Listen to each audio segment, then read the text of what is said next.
వృద్ధాప్యం ఎందుకు వస్తుంది అసలు? అలాగే మనిషికి రోగాలు ఎందుకు వస్తున్నాయి? అలాగే మనిషికి చావు ఎందుకు వస్తుంది?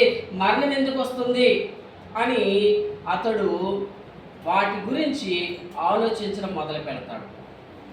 వెంటనే మనందరికీ తెలుసు, తర్వాత దాని గురించి అతడు తెలుసుకోవడానికి, జ్ఞానోదయం పొందడానికి ఒక చెట్టు కింద కూర్చొని అతడు తపస్సు చేస్తాడు, అతడు ధ్యానం చేస్తాడు.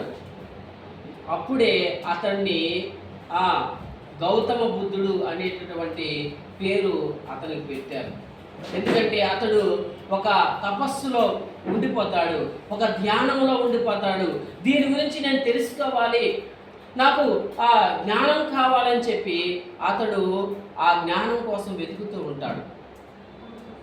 అందుకే ఇప్పటికీ మనం చూస్తే గౌతమ బుద్ధుడి యొక్క స్తూపాలు లేకపోతే గౌతమ బుద్ధుడి యొక్క విగ్రహాలు ఎలా ఉంటాయి చెప్పండి?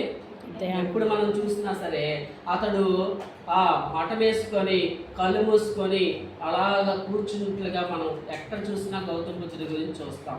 అంటే కారణం ఏంటంటే అతడు ఇలాంటి పరిస్థితులు చూసినప్పుడు, మనిషికి ఎదురవుతున్న కష్టాలను చూసినప్పుడు అతడు ఏం చేశాడండి? చాలా బాధపడ్డాడు. దీని వెనక అతనున్న రహస్యం ఏంటో తెలుసుకుందామని చెప్పి అతడు అలాగ ధ్యానంలోనికి వెళ్ళిపోతాడు. చూసారా? కనుక మనిషికి కష్టాలు అనేటటువంటివి ఉంటాయి కదండి, మనిషికి కష్టాలు ఉంటాయి. అయితే మనిషి యొక్క కష్టాలకు కారణం ఏంటి, ఎందుకు కష్టాలు వస్తాయి అనేటటువంటిది మనం బైబిల్ గ్రంథంలో చూసినట్లయితే మనకి కొన్ని విషయాలు కనబడతాయండి. చూద్దామా? రోమపత్రిక 3వ అధ్యాయము 16వ వచనం తీయండి. రోమపత్రిక 3వ అధ్యాయము 16వ వచనం.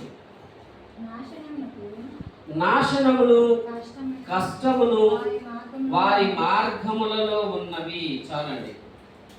ఏమున్నదటండి? నాశనమును కష్టమును. అదండి, కష్టమును వారి మార్గములలో ఉన్నవి. ఎవరి మార్గాల్లో ఉన్నాయి? నాశనము మరియు కష్టము ఎవరి మార్గాల్లో ఉన్నాయి అని మనం ఆలోచించినట్లయితే ఆ పై వచనం చదివితే మనకు అర్థమవుతుంది. 11వ వచనంలో ఏముందండి? నీతిమంతుడు లేడు, ఒక్కడును లేడు, గ్రహించువాడు ఎవడును లేడు, దేవుని వెతుకువాడు ఎవడును. చూడండి, ఎవరు కష్టముల మార్గము గుండా వెళ్తారు అని మనం ఆలోచన చేసినట్లయితే, ఎవరికి కష్టాలు వస్తాయి అనే మాటను మనం చూసినట్లయితే ఎవరికండి? పాపులకు. ఎవరికి వస్తాయంట? పాపులకు. అక్కడ వాక్యంలో 11వ వచనంలో మనం చూసాము, నీతిమంతుడు లేడు, ఒక్కడును లేడు, గ్రహించువాడు ఎవడు లేడు, దేవుని వెతుకువాడు ఎవడు కూడా లేడు. ఈ దినాల్లో చూసినట్లయితే చాలా మంది గొప్ప గొప్ప వాళ్ళు ఉన్నారు, కానీ దేవుని కూర్చున్నటువంటి జ్ఞానం వారికి లేదు, గ్రహింపు వారికి లేదు, దేవుని వెతికేవారు లేరు. ఈ భూమి మీద చూసినట్లయితే గొప్ప గొప్ప శాస్త్రవేత్తలు ఉన్నారు, వారు ఎన్నో కొత్త కొత్త విషయాలను వారు తెలుసుకుంటున్నారు, కొత్త కొత్త విషయాలు వారు కనిపెడుతున్నారు. నిజంగా మానవుని యొక్క మేధస్సు చాలా జ్ఞానంతో నిండిపోయింది.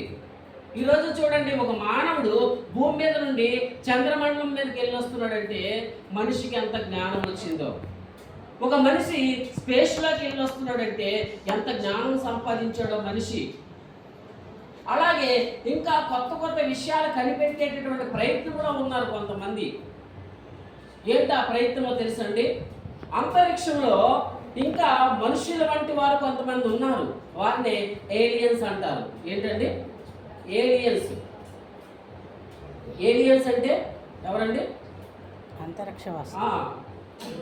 అంతరిక్షంలో నివసించేటటువంటి వారు, అంతరిక్ష వాసులు అనొచ్చు.